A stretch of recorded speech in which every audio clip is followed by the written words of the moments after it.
Hello and welcome to the Real Retirement Show. My name is Yasmin.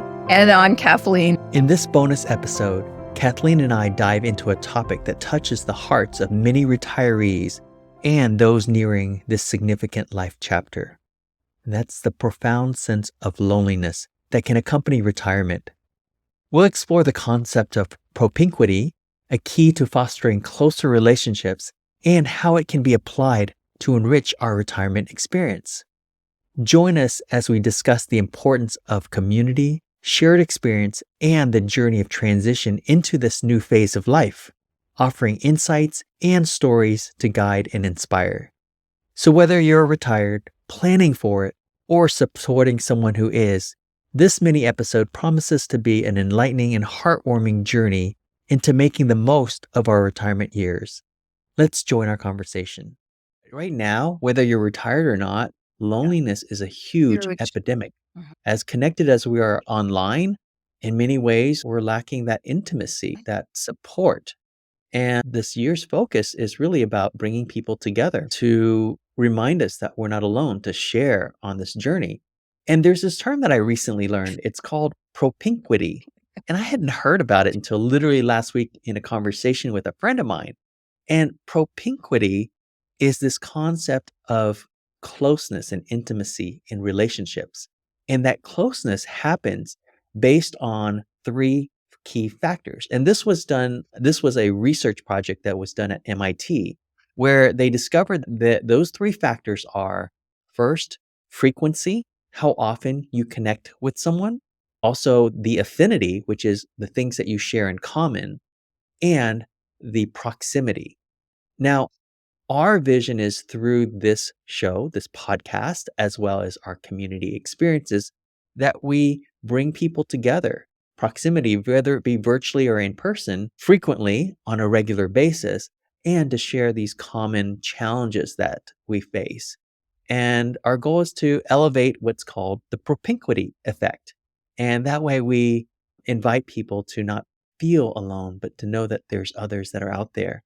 And whether you are going through retirement yourself, or maybe you know someone who is, or maybe a family member or a loved one is going through retirement, this opportunity is for us to share that wisdom so that we can support those around us as well. What we want more than anything is we want to give you practical guidance and emotional support for this retirement journey, and having a sense of community with shared experiences.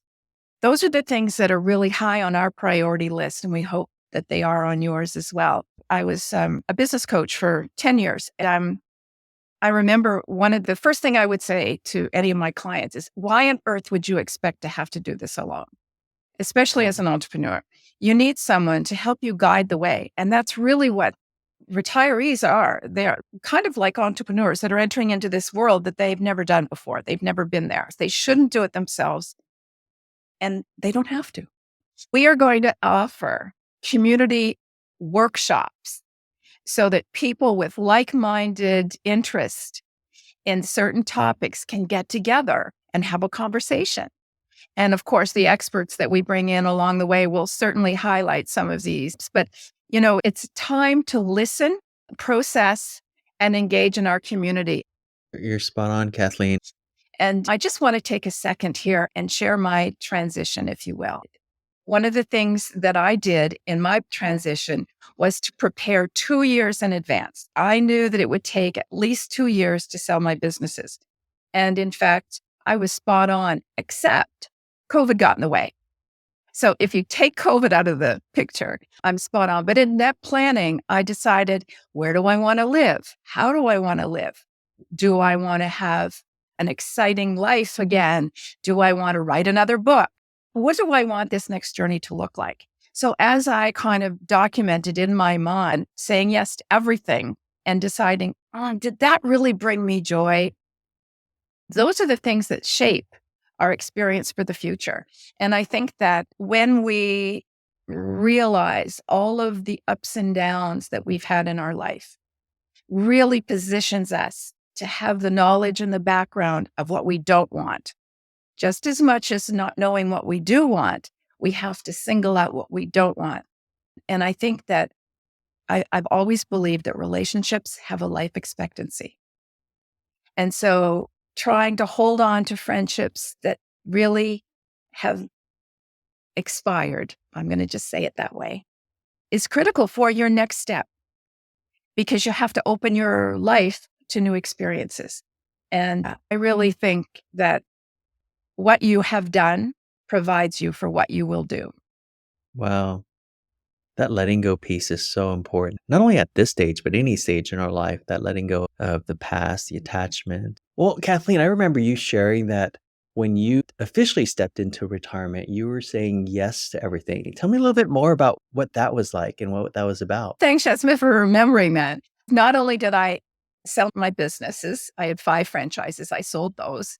I built a new home through COVID, and then I moved to a new city. So in doing all that, I didn't know anyone and I was trying to make new acquaintances and there were new opportunities that came my way. And I just said yes to everything because I was committed to find what fit. And to be perfectly honest, there's a lot of things I would never do again, but I did them and it was a good experience. I met a lot of people. And I think that it's all about mindset. You have to be positive. You have to be outgoing. It's kind of like networking in business all over again. You just have to network in your new life. What has life been like since this past year? There were highs and there were lows.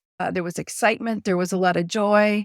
There was a lot of indecision. And I'm typically not an indecisive person. But when you're trying to go a new path, there's lots of options. And sometimes when you see a fork in the road, you're not really sure which way to go because you don't know where that takes you. And actually, I think that's one of the reasons that we decided to continue with this project. Because if you are traveling a path that you've never gone down, it would be wonderful to have some advice from people who have gone before you. And I found that there wasn't much of that in my world. So it did have kind of a rocky stop and start, but my life is good. I love my life. Kathleen, you've always been an inspiration to me, both from a career perspective and then also now as you are transitioning or have been transitioning into retirement. Yasmin, I'm just so thrilled that you invited me on this journey with you. Well, to all those people who are out there planning it, thinking of it, living it, have a wonderful journey and we'll see you next time. Remember, if you're on YouTube, subscribe. It's important for us to get you in the tribe. We want to see as many people. And then, of course, we'll be able to communicate more effectively with you and answer your questions and plan for some of the topics that you're interested in. Awesome. Well, we'll include all the links in our show notes for you. And in the meantime, may joy be with you. Have a joyful retirement journey. And we look forward to connecting with you again next week. Next week. Take care. Bye-bye.